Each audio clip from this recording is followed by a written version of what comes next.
Hoje nós vamos ver como Deus se relacionou com seu povo, com o povo de Israel, à época do profeta Oséias.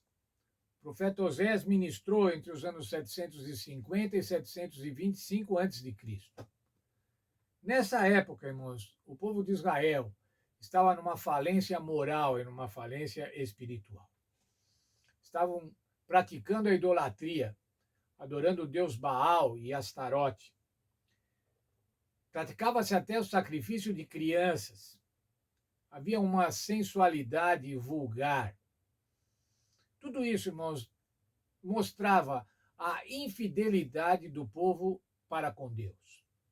Deus não se agradava disso, porque Israel estava sendo infiel. Mas o Senhor Deus queria voltar a ter uma relação de fidelidade, queria que o povo tivesse uma relação de fidelidade. E ele utiliza agora o profeta Oséias para chamar o povo à responsabilidade, para repreender o povo, para que eles pudessem voltar a ser fiéis a Deus.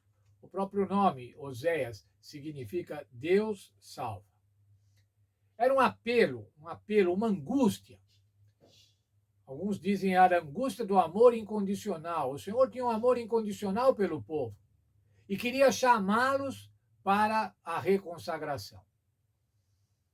O apelo de Oséias, irmãos, não surtiu efeito, porque o ano 722 antes de Cristo, logo após o seu período de admoestação, o seu período de ministério, o reino do norte caiu diante da Assíria. Mas veja lá, irmãos, agora o Senhor Deus usa uma parábola na vida de Oséias. Diz para Oséias: case-se com uma prostituta, tenha uma prostituta como esposa. Mas que absurdo, irmãos, ter uma prostituta, escolher uma prostituta como esposa. O que o Senhor queria dizer? Porque Israel havia se prostituído, Israel havia sido infiel.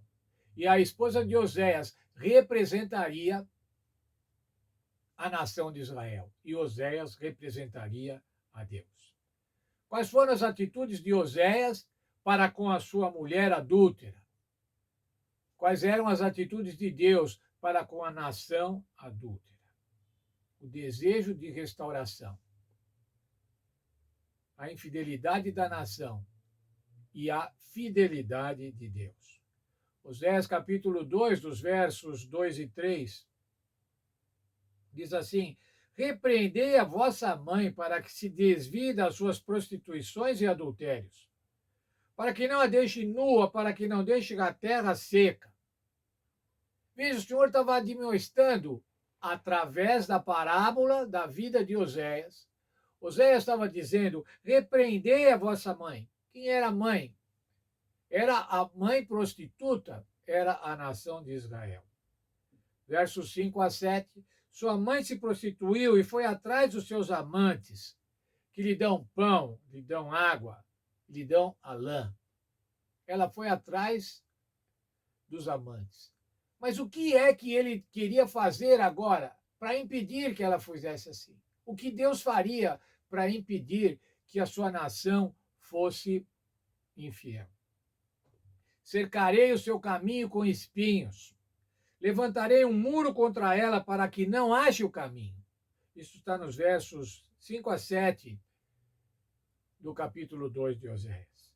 Não alcançará os amantes. E aí vai dizer: vou voltar ao meu primeiro marido, o Senhor.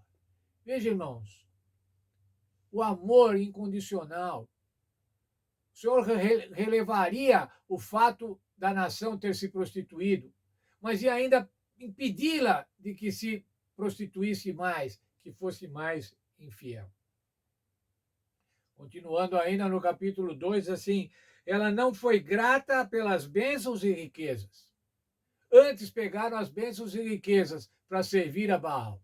O Senhor havia abençoado o povo de Israel e ele estava usando agora as bênçãos, os recursos, para adorar a Baal, para utilizar os recursos nos cultos a Baal. Agora você será afligida, serão retidos o trigo, o vinho, a lã e o linho. O Senhor diz assim: eu vou fazer vocês passarem necessidades, para que vocês se lembrem do primeiro marido, para que vocês se lembrem do Senhor Deus. Ainda no verso 10 diz assim: vou mostrar o seu pecado, a vileza do seu pecado, e ninguém vai te livrar. Mas qual era o objetivo, irmãos? O objetivo de Deus era destruir a nação de Israel? Não, irmãos, o objetivo de Deus era restaurar Israel. Era trazer a nação de volta a uma relação de fidelidade e de obediência a Deus. Quero ler para concluir o texto da nossa lição na página 56. Lá diz assim: quando o nosso caminho está cercado de espinhos cortantes, ou quando um muro é levantado contra nós para que não encontremos o caminho a seguir, é Deus quem está agindo? Quando nos falta o básico ou somos envergonhados, nosso Pai está atrás disso?